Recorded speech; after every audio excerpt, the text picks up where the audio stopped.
At my son's retirement party, I gave him an envelope I'd been sealing for 22 years. He laughed. "Mom, what is this, a greeting card?" and handed it to his wife without opening it.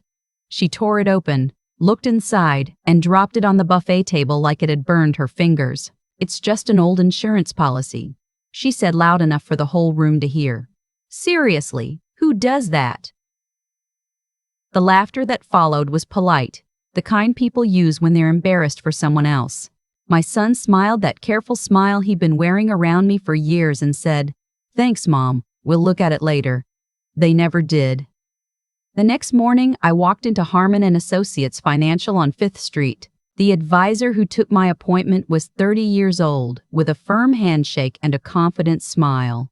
When I slid the documents across his desk, that smile disappeared. He picked up his phone. "I need to get our senior partner in here," he said quietly. "Please don't go anywhere. Hey, quick question before we go further. Have you ever given someone everything you had and watched them treat it like nothing? Drop a yes or no in the comments. I read every single one. And hit subscribe if you want more stories like this. Some details here have been changed for privacy, but the lesson is completely real. Now let me tell you what was in that envelope. The Hargrove Country Club smelled like old money and fresh flowers. My son Daniel had rented the private dining room for 40 guests, white tablecloths, a bartender, a 3-course dinner, everything his wife Renata had decided was appropriate for celebrating his 30 years with the marketing firm where he built his career. I had driven 2 hours in my 12-year-old Honda to be there. I wore the blue dress I'd bought for my granddaughter's christening 4 years ago. When I walked in, Renata saw me from across the room, and I watched her face do that thing it always did, a small tightening around the eyes, a redirect of her attention elsewhere. Daniel found me near the door. He hugged me quickly, one arm the way you hug an acquaintance. "Mom, glad you made it. Parking okay?" Not, "How are you?" or "You look wonderful," or "I'm so glad you're here." Parking okay. I had been carrying the envelope in my purse all evening. Cream-colored, sealed with a gold sticker I'd bought at a craft store. Inside was the document I'd spent 22 years building toward. I waited until dinner had been served and the speeches were winding down. Then I approached Daniel at the head table and placed the envelope beside his dessert plate. "I wanted to give you this myself," I said. "It's something I've been keeping for you." Renata leaned over before Daniel could respond. She had that talent, arriving exactly when she shouldn't. Her perfume arrived first. She picked up the envelope and turned it over in her hands. "What's this, a card from Mom?" She said it the way people say it when they want the table to know they find something amusing. Daniel opened it. I watched his eyes move across the first page. He passed it to Renata without a word. She looked at the document for 3 seconds. Then she set it down on the white tablecloth and looked at me with that expression I had learned to recognize over 12 years of Sunday dinners and holiday visits. Patient, condescending, faintly pitying. "It's just an old insurance policy," she said. "Seriously, who does that?" Renata's sister, who was sitting 2 seats down, laughed first. Then 2 of Daniel's firm colleagues joined in. The easy laughter of people who don't know what they're laughing at, but recognize a signal when they hear one. My son looked at the table, not at me, at the tablecloth. "Thanks, Mom," he said. "We'll look at it later." I stood there for a moment. I thought about saying what I could have said. I thought about the numbers on page 3 of that document. I thought about 22 years of $7 lunches and a car I'd driven, until the air conditioning stopped working and never fixed because I had other places to put that money. Instead, I said, "Of course," and walked back to my seat. I did not touch my dessert. I sat there for 40 minutes while the party continued around me. Then I found Daniel near the bar, kissed him on the cheek, and told him I had a long drive. He nodded and said to text him when I got home safe. His wife didn't look up from her conversation. That night, I drove 2 hours back to Millfield with the radio off. My house is a 2-bedroom colonial on Sycamore Lane that I've owned since 1987. Nothing remarkable from the outside. White siding, a small porch, a garden I've been adding to since Daniel left for college. Inside, in the second bedroom that used to be his, I keep a filing cabinet. 4 drawers, fireproof, purchased from an office liquidation sale in 1999. I sat at the kitchen table with a cup of tea and thought about what Renata's face had looked like when she said it. Just an old insurance policy. I went to the bedroom and opened the filing cabinet. 3rd drawer, back of the folder marked Miscellaneous Correspondence, was the binder I hadn't opened in 8 months. Blue cover, 2 inches thick. I set it on the kitchen table next to my tea and opened to the first page. The policy she had dismissed was a whole life insurance contract I'd opened in 2002 in Daniel's name. Premiums paid manually every month for 22 years. Current death benefit adjusted with accumulated dividends. That was the document on top, the one she'd glanced at. It was not the important one. Behind it were 14 additional pages. Account statements. A real estate summary prepared by my attorney 18 months ago. Portfolio records from Meridian Capital Management, where I had been a client since 1996. Net worth as of the last statement, $4.8 million. It had started the same year Daniel graduated high school. I was 51 years old, recently widowed, and working as a medical billing specialist for a group practice in Millfield. My husband had left me a small life insurance payout in the house. I had a steady job, low overhead, and for the first time in my adult life, no one else's expenses to manage. I bought my first rental property in 1991, a duplex 3 blocks from the hospital, using the insurance payout as a down payment. Everyone I knew said it was a mistake. A widow buying investment property on a billing specialist's salary. My sister said I was going to lose the house. My neighbor said the rental market in Millfield was too soft. My brother-in-law offered to manage the money for me instead, by which he meant invested in something he was involved in that I'd never understood. I bought the duplex anyway. I rented both units. I managed it myself evenings and weekends. When the furnace broke in 2003, I watched 3 YouTube videos and fixed the pilot light myself rather than call a contractor.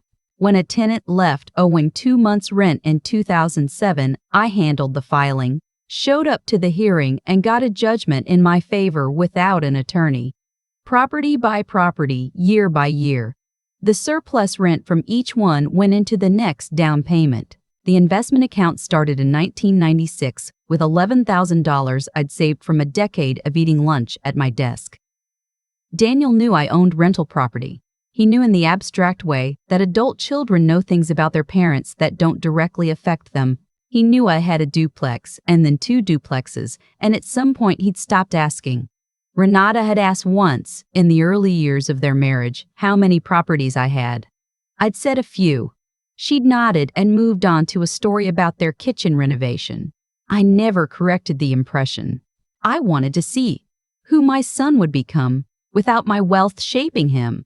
I wanted to know if he'd built his own character or borrowed someone else's. And I wanted to know if the woman he'd married valued him for who he was or for what she believed he would eventually inherit. I had been watching for 12 years. The retirement party had given me my answer. I placed the binder back in the filing cabinet and went to bed. The next morning, I was at Harmon & Associates Financial when they opened at 8:30. Philip Harmon Sr. was the kind of man who wore a pocket square every day and had been in wealth management for 35 years. He'd been handling my accounts since 2008 and knew exactly what I was worth. When the junior advisor had brought me back to Philip's office and I slid the documents across his desk, I watched his expression shift the same way it had the first time, measured recognition meeting genuine respect. "Evelyn," he said, "what are we doing today?" "I need to restructure everything," I said. "I want the rental properties moved into a family trust with myself as sole trustee. I want Daniel removed as named beneficiary on the insurance policy. And I want to begin the paperwork for a charitable foundation." Philip set down the documents. "That's a significant set of changes. Has something happened?" I told him about the envelope, the dinner table. Just an old insurance policy. The laughter. He was quiet for a moment. And your son? My son said thank you and looked at the tablecloth. Philip nodded slowly. He'd been doing this long enough to recognize the particular grief of a parent who had finally understood something clearly. The charitable foundation. What's the focus? Healthcare access. There are families in Millfield who can't afford the gap between insurance and actual care. I've been watching it for 30 years working in medical billing. I know exactly what that gap costs people. He wrote something on the notepad beside him. Timeline? I want the trust finalized within 60 days. The foundation paperwork can take longer, but I want to start making grants within the year. And Daniel? I looked at the window behind his desk, at the parking lot outside, at my 12-year-old Honda in the third row. Daniel will find out when he needs to.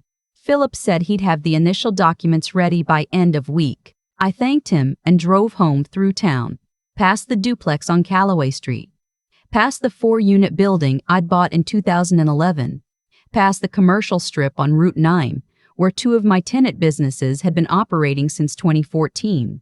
Nobody who passed me on the street would have known I owned any of it. That had always been the point. 3 weeks after the retirement party, Renata called. I was in the garden pulling up the last of the summer tomatoes when my phone rang. I looked at the screen, then set down my gloves and answered. Evelyn. Her voice had a warmth in it that I recognized as recent acquisition. I hope I'm not interrupting. I've been meaning to call. You're not interrupting, I said. I wanted to say, about the party. I think I may have come across as dismissive. About the envelope. A small pause, carefully placed. I didn't mean anything by it. I waited. The thing is, she continued, we've been doing some financial planning lately, and Daniel mentioned that you own some property, and we were wondering, if you ever think about consolidating your estate, or if you have plans for the properties, we'd love to be involved in that conversation. Daniel could help manage things as they get more complicated. There it was. 12 years of Sunday dinners, and I had never once asked her for anything. Never suggested she owed me something. Never mentioned my financial situation beyond the vaguest generalities.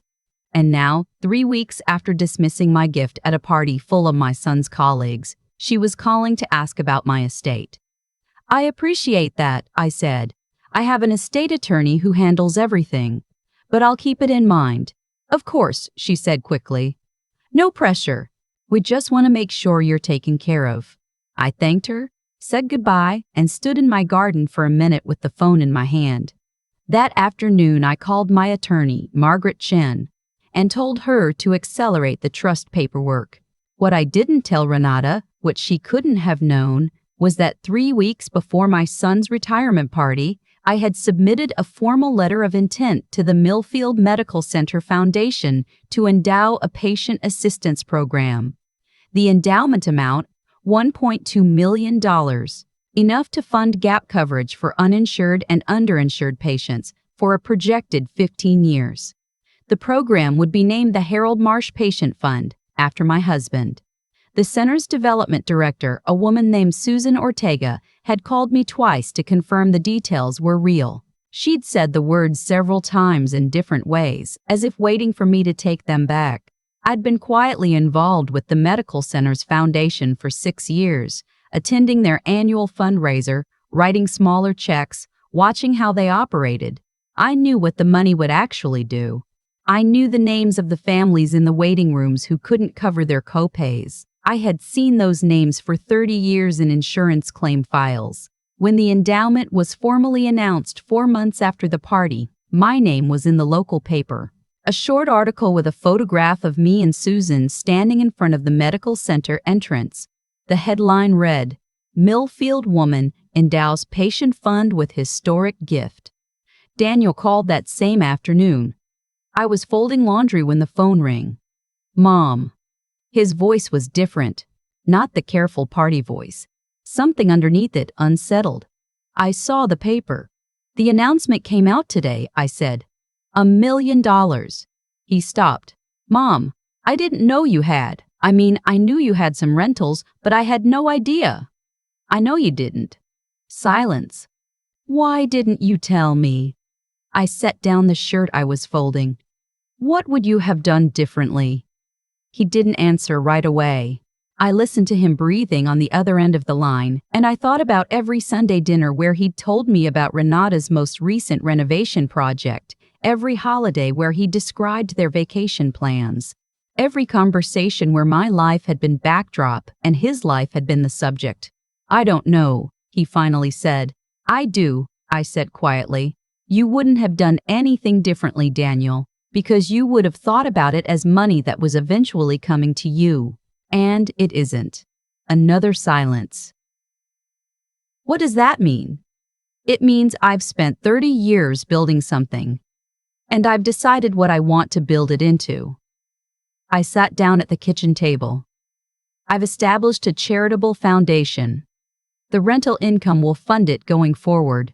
The properties are in a trust that I control, and I've restructured everything with my attorney. Mom. His voice cracked slightly. Renata and I, we have a mortgage, and the kids' college funds aren't where we'd like them, and I just assumed. I know what you assumed. That's not, I didn't mean it as, we weren't trying to. Daniel, I kept my voice even. I'm not punishing you. I'm telling you the truth so you can make decisions with accurate information. What you do with it is up to you. He was quiet for a long time. The envelope at the party. The insurance policy.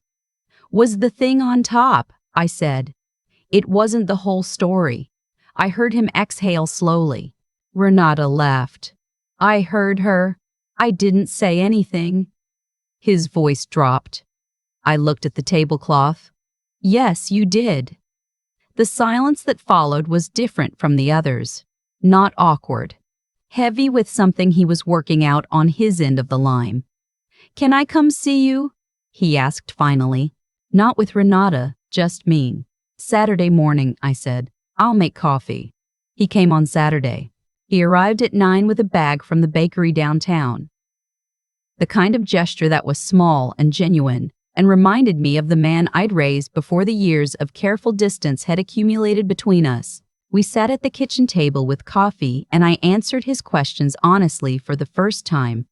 I showed him the filing cabinet. Not all of it, enough. I told him about the duplex in 1991, about the $11,000, about the 30 years of $7 lunches. I told him about his father's name on the endowment and why. He sat across from me and listened without interrupting, which was something he had stopped doing sometime in his 40s and which he seemed to be relearning in real time. When I finished, he put both hands around his coffee cup and looked at the table. I owe you an apology, he said. I've owed you one for a long time. For the party? For longer than that. He looked up. I've been treating you like a footnote, Mom. For years. I let Renata set the tone, and I didn't push back because it was easier.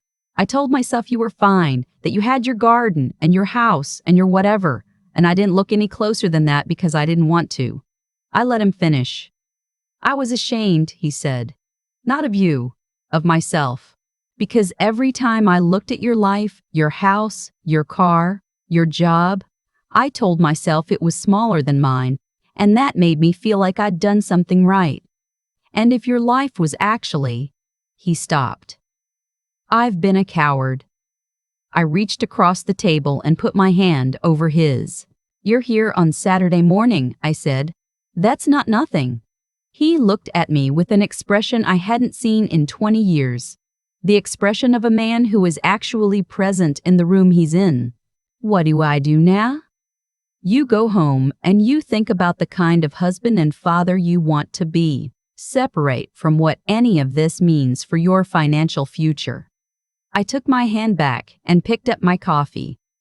And if you want to understand what I've built and why, come back next Saturday. I'll take you to see the properties. And Renata? I considered that carefully. That's a conversation only you can have. I'm not her mother. He nodded slowly. She called you after the party. She did. What did she say? She apologized. For being dismissive, I said. And then she asked about my estate. Daniel closed his eyes. When he opened them, there was something resolved in his face, something that hadn't been there when he'd walked in. I didn't know she did that. I know. He left at noon. He hugged me the way he used to, both arms, for a moment longer than necessary. He said he'd be back next Saturday. I told him I'd have coffee ready. 2 weeks after Daniel's first Saturday visit, Renata called again. Her voice had shed the warmth from the previous call. It was efficient now, with an edge under it. Evelyn, I think we should talk directly. Daniel has been driving out to Millfield every weekend. He's missing his son's soccer games. Whatever is happening between you two, it's affecting our family. He's visiting his mother, I said. He's withdrawing from us, she said. And I think you're encouraging it. I sat down. Renata, your husband came to me with questions. I answered them honestly. That's not encouragement. That's a conversation. He told me, her voice sharpened slightly, that you've changed your estate documents, that the properties aren't going to him. That's correct. A beat of silence. I want to understand what's happening here. Are you punishing us for the party? Because that was one night and I apologized. You apologized for your tone, I said. That's not quite the same thing. What do you want me to say? I don't want you to say anything, I said. I want you to understand that what I built isn't a pension waiting to transfer to the next generation. It's a body of work with a purpose I decided on. And that decision was mine to make. You have grandchildren, she said. You have a son who has worked hard his entire life. Don't you feel any obligation? I thought about 22 years of premiums, $7 lunches, a car without working air conditioning, the duplex on Callaway Street at 2 a.m. in February when the furnace went out and I drove over in my bathrobe because my tenant had 3 children. I feel enormous obligation, I said. That's why I built the Harold Marsh Patient Fund. That's why 60 families in Millfield this year will receive medical care they couldn't otherwise afford. That's my obligation, and I've met it. She didn't respond immediately. The envelope at the party, I continued, had a document in it that I put there because I wanted to give my son something real. He didn't look at it. You looked at it for 3 seconds and made a joke. That was a choice. I watched it happen. I didn't know what it was. No, I said. You assumed, and you made your assumption public. There's a difference between a mistake and a performance, Renata, and I know which one that was. The line was quiet. Daniel has been different, she finally said, and the edge was gone. What replaced it was something more unguarded. Since he started coming out there, he's more, I don't know how to describe it, he's more present. I've noticed that too, I said. Another pause. Can I come with him? Next Saturday? I considered. That depends on why you want to come. Because I want to understand, she said. Because I think I've been wrong about a lot of things, and I'm not sure I know exactly which ones yet. That answer was more honest than anything she'd said to me in 12 years. Saturday, I said. Come hungry. I'll make breakfast. She came. She sat across from me at the same kitchen table where Daniel had sat the week before, and she was quieter than I'd ever seen her. I made eggs and toast and coffee, and I showed her the same things I'd shown Daniel. When I got to the photograph of Harold, the one I keep on the filing cabinet, she picked it up and looked at it for a long time. Daniel never talks about his father, she said. Daniel was 17 when Harold died. He didn't have enough time with him to know how to talk about him. She set the photograph down carefully. The fund is named for him. He worked his whole life at the paper mill and died 6 months before he could retire. He never saw a doctor about the cough that turned out to be the thing that killed him because we were between insurance plans for 4 months. 4 months. I poured more coffee. I know exactly what that gap costs. Renata sat with that for a moment. I'm sorry, she said. And this time, the apology had nothing in it except what it was. I know, I said. By November, Daniel had been out to Millfield every Saturday for 2 months. He had started asking questions about property management, about the foundation's grant process, about how I'd structured the trust. He was not asking because he expected to benefit from it. I could hear the difference. He was asking because he was finally curious about his mother's life as a thing separate from himself. Renata had come 3 more times. She'd brought the grandchildren once, and I'd watched her watch her own children run around my garden without explaining to them that grandmother's house wasn't impressive enough, which was what she would have done 18 months ago. She wasn't transformed. People aren't transformed in 4 months. But she was paying attention in a way she hadn't before, and that was something to build on. The foundation made its first grant in October. 23 families received gap assistance. Susan Ortega sent me a handwritten note. A woman named Patricia Owens, a home health aide who'd been carrying a medical debt for 3 years from a procedure her insurance had partially denied, wrote me a letter. 2 paragraphs, careful handwriting. She said the fund had given her the first month in 3 years where she hadn't calculated whether she could afford to eat and pay the minimum on the debt at the same time. I framed that letter and hung it in the second bedroom next to Harold's photograph. Daniel called the night I hung it. "Mom, Renata and I have been talking," he said, "about what we want to teach our kids about money, about work. We've been doing it wrong." He paused. "I want them to know what you built, not the number, the how. Can you start telling them?" "They're old enough," I said. "Bring them Saturday, Mom." His voice was quieter. "I'm sorry it took me this long." I looked at the letter in its frame on the wall, at Harold's photograph beside it, at the filing cabinet with 30 years of work inside it. "You're here now," I said. "That's what I have." That night, I sat at my kitchen table in the house I'd owned since 1987 and looked at the 2-bedroom colonial I could afford to replace with something grander and had no interest in replacing. The garden was wrapped up for winter. The Honda was in the driveway. The filing cabinet held everything I'd built. I thought about the envelope at the party, the way it had landed on the buffet table, the laughter. Just an old insurance policy. I thought about Renata's face that night and her face across my kitchen table 4 months later. I thought about what Patricia Owens had written in her letter. The first month in 3 years. The insurance policy they'd laughed at was still valid.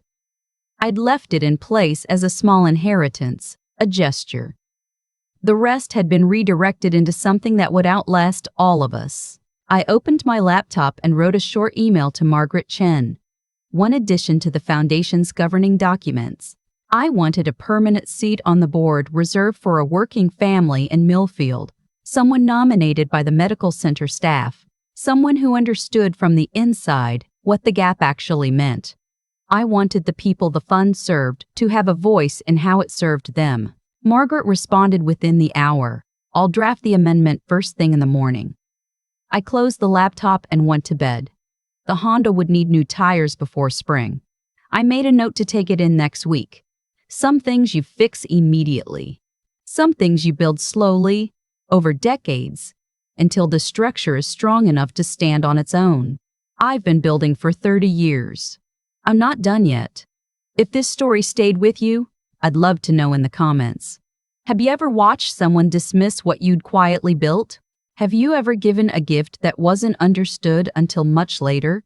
Share this with someone who needs to hear that their work has value, whatever it looks like from the outside. Subscribe for more stories like this one. And remember, it's never just an old policy. It's never just spare change. It's 30 years of choosing purpose over appearance every single day. God bless you and thank you for being here until the very end.